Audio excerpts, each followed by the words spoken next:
सैनिक school entrance exam 2022 और बहुत बड़ा अभी जो क्वेश्चन रेज हो रहा है बच्चों के मन में कि कट ऑफ क्या रहने वाला है, कितना कट ऑफ जाएगा इस एग्जाम का। तो गाइस हम इस वीडियो में कट ऑफ की बात तो नहीं करेंगे, आपको कट ऑफ से पहले क्या समझना है उसकी बात करेंगे। बहुत इंपॉर्टेंट चीज मैं आपको इसमें एक्सप्लेन कर रहा हूं कि क्या वो चीज है जो आपको कट ऑफ से भी इंपॉर्टेंट है पहले जानने की। कट ऑफ हम लोग जानेंगे, लेकिन उससे भी इंपॉर्टेंट है कि आप लोगों को पहले ये पता होना चाहिए कि रिजर्वेशन क्या क्या रोल है, क्योंकि जब तक आप रिजर्वेशन को नहीं समझेंगे तब तक कट ऑफ को नहीं समझ पाएंगे। आप कट ऑफ के बहुत सारे वीडियोस देख तो लेंगे, लेकिन आपको समझ में नहीं आए कट ऑफ को मीनिंग क्या है। तो मीनिंग ऑफ कट ऑफ समझने के लिए हमें पहले आज का इस वीडियो में बात करने वाले हैं रिजर्वेशन की, कि रिजर्वेशन कैसे काम करता है। बहुत सारे पेरेंट्स को ये बड़ा कंफ्यूजन रहता है, बहुत सारे बच्चों को कंफ्यूजन रहता है कि यार क्या करें, कैसे रिजर्वेशन को कैलकुलेट करें, कैसे ध्यान रखें, और हमारा कितना मार्क्स है, क्या हम लोग सेफ जोन में है या नहीं है। तो उसके लिए रिजर्वेशन को पॉइंट टू पॉइंट समझिए पहले कि क्या रिजर्वेशन का रूल रहता है सैनिक स्कूल के एग्जाम के अंदर, किस ढंग से सीट्स को फिल किया जाता है। और पहले बता दूं कि हर एक स्कूल का अपना कट ऑफ होता है, सारा कट ऑफ एक साथ एक जैसा नहीं हो सकता। तो इसलिए कट ऑफ को आप कोई भी वीडियो देख करके अपने आप को डिमोरलाइज मत करिए, क्योंकि हो सकता है कि वो टीचर, वो ट्यूटर या वो यूट्यूबर जो कट ऑफ की बात कर रहे हैं वो किसी पर्टिकुलर स्कूल को टारगेट लेके कर रहे होंगे। तो आप लोगों को डिमोरलाइज नहीं होना है, आपको अपने स्कूल के अकॉर्डिंग कट ऑफ को एनालाइज करना है। तो पहले रिजर्वेशन को समझिए, उसके बाद बात करेंगे हम लोग कट ऑफ की कि हम लोग क्या समझें। तो देखिए, सबसे पहले कि रिजर्वेशन कैटेगरी के अंदर क्या है। सपोज करिए कि आपके पास टोटल 100 सीट्स है, किसी सैनिक स्कूल के अंदर 100 सीटें हैं। उस 100 सीटों में टोटल सीट्स हैं। अब उसमें दो कैटेगरी होती है, एक होता है होम स्टेट और एक होता है अदर स्टेट। होम स्टेट यानी जैसे मैं राजस्थान से बिलोंग करता हूं, मैं राजस्थान बीकानेर में हूं, क्योंकि हमारी defence academy, future defence academy या जो फ्यूचर सीरीज इंस्टीट्यूट है वो बीकानेर राजस्थान के अंदर है। तो मैं राजस्थान से यदि हूं तो मैं राजस्थान के लिए अप्लाई करूंगा, तो राजस्थान मेरा डोमिसाइल एक स्टेट है, तो मैं राजस्थान से अप्लाई कर रहा हूं, तो वो मेरे लिए होम स्टेट हो गया। मैंने राजस्थान के किसी स्कूल के लिए अप्लाई किया तो मेरा क्या हो गया, होम स्टेट। मैंने चित्तौड़गढ़ या झुंझुनू के लिए अप्लाई किया, मैं होम स्टेट से अप्लाई कर रहा हूँ। मेरा मन कर रहा है मैं तो बिहार से अप्लाई करूंगा या यूपी से अप्लाई करूंगा, या मैं मान लीजिए गुजरात से अप्लाई करूंगा, तो वहां के लिए क्या हो गया, वहां पे जाके मैं अप्लाई करता हूं तो वो मेरे लिए अदर स्टेट हो गया। आप जिस स्टेट से बिलोंग करते हैं उसी की सैनिक स्कूल के लिए अप्लाई कर रहे हैं किसी भी डिस्ट्रिक्ट में, तो वो आपके लिए होम स्टेट है। और आप किसी दूसरे स्टेट में जाके अप्लाई कर रहे हैं तो वो आपका अदर स्टेट है। तो होम स्टेट और अदर स्टेट को आपको समझ में आ गया होगा आई थिंक, होम स्टेट और अदर स्टेट का मतलब क्या होता है। तो 100 सीटों में से 67 सीट्स ये होती है होम स्टेट के बच्चों के लिए। और यदि कोई अदर स्टेट का बच्चा अप्लाई कर रहा है, कि जैसे मैं राजस्थान से बिलोंग कर रहा हूं, तो राजस्थान के जो लोग हैं उनकी फाइट 67 सीट के लिए रहेगी। और राजस्थान के स्कूल्स के अंदर बाहर के यदि दूसरे स्टेट के बच्चे यहां अप्लाई कर रहे हैं तो उनके पास जो नंबर ऑफ सीट्स रहेगी बाहर वाले बच्चों के पास, वो रहेगी ओनली 33 सीट्स। तो इसको पहले समझना है, होम स्टेट और अदर स्टेट के कॉन्सेप्ट को। क्लियर है? आई थिंक आपको समझ में आ गया कि होम स्टेट और अदर स्टेट होता क्या है। अब क्या इतना से रिजर्वेशन है? नहीं भाई, अब आपको रिजर्वेशन का थोड़ा और समझना पड़ेगा, कि इतने से नहीं काम चलेगा, हमें इसको थोड़ा समझना पड़ेगा। क्या समझना है गाइस? देखिए, मैंने क्या किया, यहाँ पे दो कैटेगरी बनाई हुई है, कि पहले तो कैटेगरी SC ST OBC और डिफेंस और जनरल। इसके बाद आती है लिस्ट नंबर 1, लिस्ट नंबर 2 और टोटल। लिस्ट 1 का मतलब होम स्टेट के बच्चों के लिए बात कर रहा हूं, उनके लिए यदि 100 सीट्स में से कैटेगरी वाइज और सीट्स क्या रहने वाली है। और ये वो उन बच्चों की बात करूंगा जिनका होम स्टेट नहीं है, जो दूसरे स्टेट से आए हैं और यहाँ अप्लाई कर रहे हैं। उन बच्चों के लिए एक स्कूल में कितनी सीट्स रिजर्व रहेगी, यदि वो उस स्कूल को देखिए उसमें 100 सीट्स है। ध्यान रखना, यदि 100 सीट की कैलकुलेशन देख रहे हैं तो उतनी सीट्स हो जाएगी। किसी स्कूल में मान लीजिए 50 सीट है तो हाफ, हर एक में हाफ कर देना, आधा कर देना आप, ठीक है। अब बात करते हैं कि होम स्टेट के पास कितनी सीट है सर, 67 सीट्स है, अदर स्टेट का 33 सीट्स है, टोटल सीट्स कितने, 100। बिल्कुल सही बात है, समझ में आ गई। अब बात कर रहे हैं SC, schedule caste. Schedule caste के बच्चों के लिए 50% रिजर्वेशन रहता है, 15% रिजर्वेशन। अब यदि कोई बच्चा होम स्टेट का है और वो SC के अंदर आ रहा है, SC के अंदर आ रहा है, तो उसको 67 का 10% 15% मिल जाएगा, यानी 10 सीटों के ऊपर उसको क्या मिलेगा, उसके पास 10 सीटें खुद की कैटेगरी की रहेगी। 10 सीटें सिर्फ SC के बच्चे ही वहां पे जा सकते हैं। ये बात है होम स्टेट के बच्चों के लिए। वही यदि आप दूसरे स्टेट में जाके अप्लाई कर रहे हैं तो वहां पे आपको 15% मिलेगा 33 का, यानी आपके पास टोटल नंबर ऑफ सीट्स कितनी है, टोटल नंबर सीट ओनली 5 है। 5 सीटों के लिए आपको अप्लाई करने, और आपको 15 + 5 कितना हो गया, 10 + 5 15 सीट्स, यानी 15 सीट्स SC के लिए रिजर्व रहती है।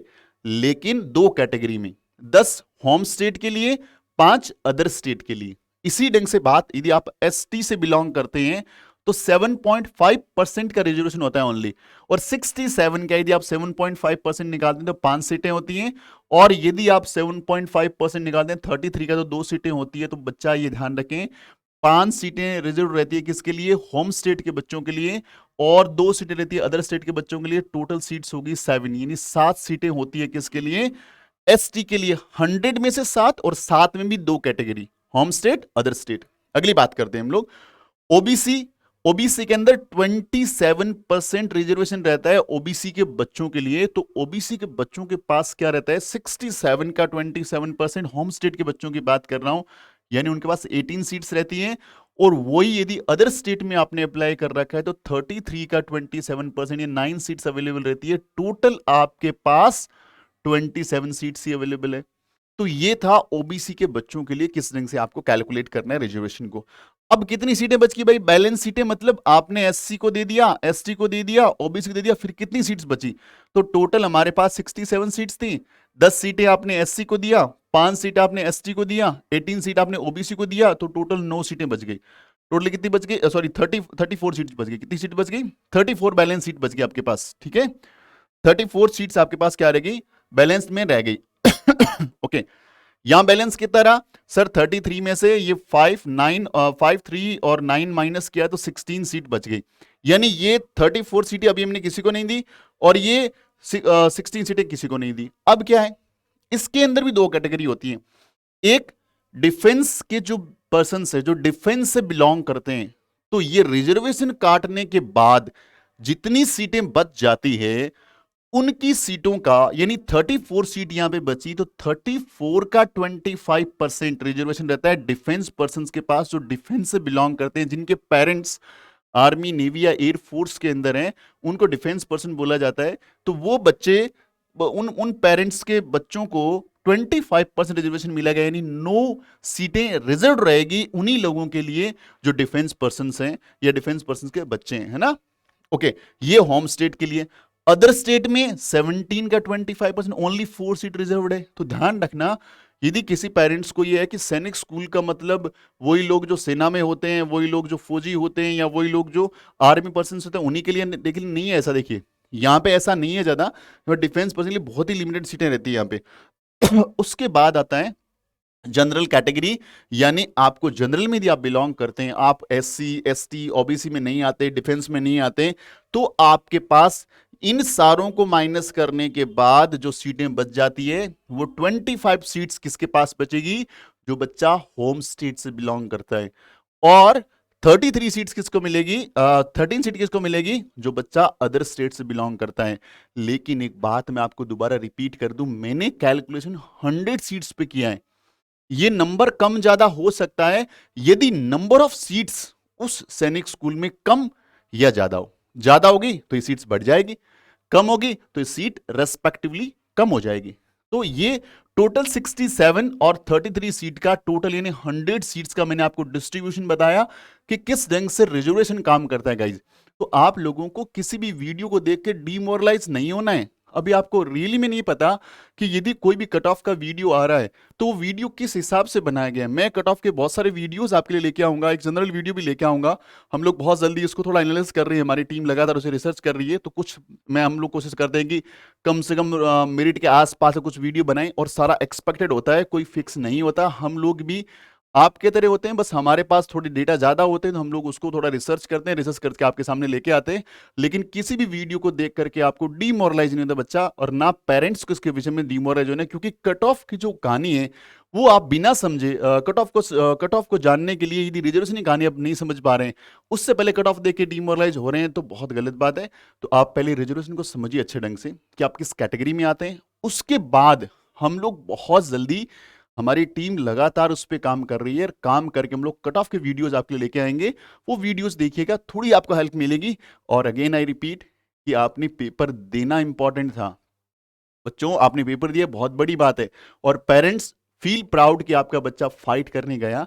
बस आप ये विश्वास रखिए कि आपने जो काम किया है वो आपने अपना 100% दिया है। बस यदि आप सेटिस्फाई हैं अपने काम से, आपके पेरेंट्स सेटिस्फाई आपके काम से, तो कोई फर्क नहीं पड़ता रिजल्ट क्या रहता है। क्योंकि जिन बच्चों का एग्जाम बहुत ज्यादा अच्छा नहीं हुआ, उनके पास एक ग्रेट अपॉर्चुनिटी है आरएमएस की। यदि आपने आरएमएस का फॉर्म भर रखा है, राष्ट्रीय मिलिट्री स्कूल का फॉर्म भर रखा है, तो उसका एग्जाम अभी आगे पोस्टपोन हो चुका है। एग्जाम के लिए मे बी 2-3 महीने का टाइम आपको मिल सकता है, यदि कोविड ज्यादा रेज होता है तो आप लोगों का गोल्डन चांस है। आपके लिए भगवान ऊपर से प्लान कर रहा है कि आप यहां नहीं कर पाए तो फोड़ दो एग्जाम को, जाओ ना आरएमएस के लिए।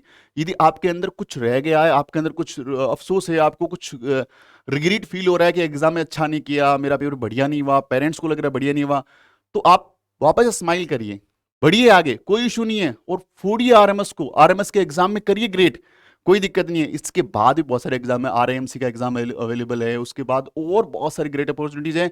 ये लाइफ का बहुत छोटा सा एग्जाम है, तो छोटे एग्जाम्स के लिए इतना ज़्यादा आप लोगों को मतलब एग्जाम अच्छा नहीं होता तो आपको फील नहीं करना। और जिनका एग्जाम अच्छा हुआ है उनके लिए तो बहुत सारी बधाइयाँ, बहुत सारा आशीर्वाद, और ऑल द बेस्ट। सो मिलते हैं नेक्स्ट वीडियो में, कट ऑफ का वीडियो हम लोग लेके आते हैं। तब तक अपना ख्याल रखें, वीडियो को लाइक कर दें आपको अच्छा लगता है तो, चैनल को जरूर से सब्सक्राइब कर लें, क्योंकि ये चैनल पे हम आपके लिए बहुत सारा फ्री कंटेंट, बहुत सारे इन्फॉर्मेशन और बहुत ऑथेंटिफाइड इन्फॉर्मेशन लाने की कोशिश लगातार करते रहते हैं।